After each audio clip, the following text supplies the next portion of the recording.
Hello everyone, how are you doing? This is MD Tech here with another quick tutorial. In today's video, I'm going to show you guys how to resolve if your Mozilla Firefox web browser is not opening or displaying web pages properly. So this should be a pretty quick tutorial and we're going to jump right into it. So if you find that this problem is only affecting the Firefox web browser, this tutorial will probably not apply to you. But if you notice that Firefox along with other web browsers are experiencing this similar issue, then this tutorial is more than likely for you. And no matter what we do in this video, it shouldn't really harm anything either way, so there's really no harm in trying. So with that said, let's jump right into it, and we're going to start by opening up the start menu, and you want to type in command prompt.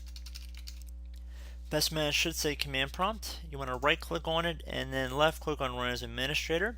If you receive a user account control window, you want to select yes.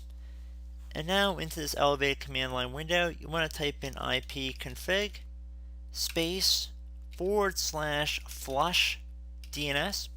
Keep in mind there's a space in between the ipconfig and the / here, and there is no space in between the / and the flush DNS. Flush DNS is all one word here, and then you want to hit enter. If you typed it incorrectly, it should say successfully flushed the DNS resolver cache. Now you want to type in net sh space winsock, so winsock space reset, so netsh space winsock space reset. And then once you have it exactly how it appears on my screen, you want to hit enter on your keyboard. Should hopefully say successfully reset the winsock catalog. You must restart the computer in order to complete the reset.